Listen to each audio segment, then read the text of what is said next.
Yo mga kamatik, magandang hapon mga kamatik. Dahil sa September na mga kamatik, ilang buwan na lang, magpapasko na. Ngayon mga kamatik, gumawa ko dito ng parol. Ang parol mga kamatik, kung gusto mo matuto dito sa video ko, meron dyan mga kamatik sa mga video ko kung paano gumawa ng parol, kung paano magtaklob mga kamatik, o paglagay na mga plastic niya mga kamatik sa parol, kung paano mag-cover. Yan mga kamatik. Ngayon mga kamatik, siyempre, nung paggawa ng parol mga kamatik, kailangan 10 piraso. Ito isa lang to. Tapos, papatungan lang siyang ganyan. Mga kamatik, ipapatong siyang ganyan mga kamatik. Pagka pinatong na, ganito na siya malalabasan mga kamatik. Di doble. Pag na doble na mga kamatik, siyempre, tutungkuran mo yan mga kamatik. Katulad nito mga kamatik, tutungkuran mo siya.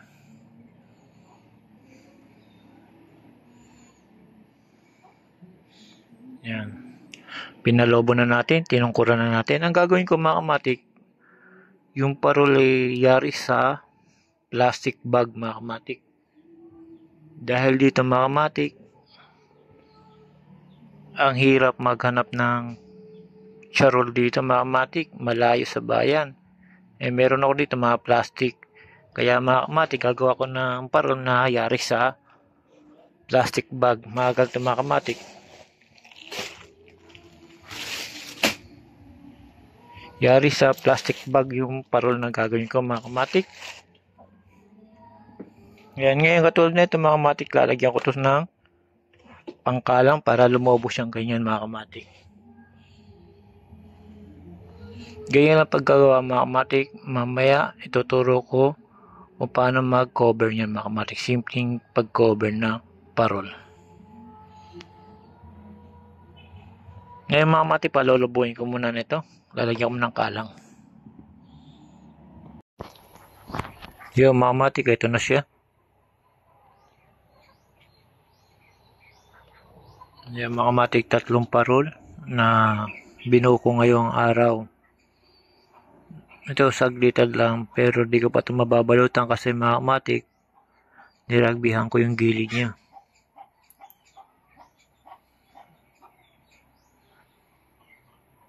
Ayan mga kamatik, puro may rugby yan, di na pinapako mga kamatik. Pagka nalagyan ng rugby, titigas din yan, di na matatanggal yung kawayan yan mga kamatik sa gitna. Kaya mamaya, ito mababalutan mga kamatik. Papakita ko na lang sa inyo mga kamatik kung okay na siya, kung nabuo na siya mga kamatik, na yari sa plastic bag. Ayan mga kamatik, 3 parol mga kamatik.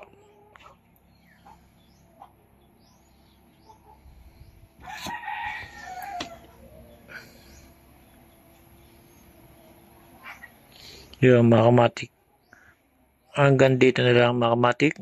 Papakita ko na lang sa inyo yung yari niya sa plastic bag mga kamatik, dahil wala makita dito yung charol na pang parol mga kamatik.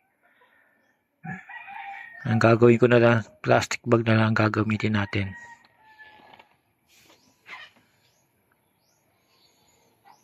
Yan ang parol natin mga kamatik na skeleton.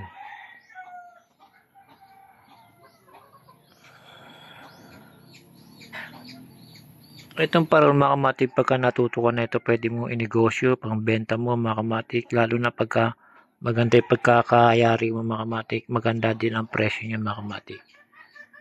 Kaya ito, dati itong negosyo ko, kaya lang na nasulutan tayo ng ibang nagbi-business. Kinuha lahat yung aking suki, kaya tinigil ko na rin mga kamatik ang pagbebenta ng parol. Dahil nung araw, kaya ako tinigil mga kamatik, dahil may trabaho na ako, tapos gagawa pa akong parol, ako din nahirapan, ako lang mag-isa rin din gumagawa mga kamatik. Pero ngayon mga kamatik, kung may o-order, pwede naman kayo mag-message sa akin mga kamatik, gagawa tayo niya. Yung mga kamatik, hanggang dito na lang. Salamat mga kamatik. Yan ang parol natin. Di pa natin malalagyan ng balot, di gawa ng basa pa ng rugby mga kamatik, patutuyuin pa natin yan. Salamat again.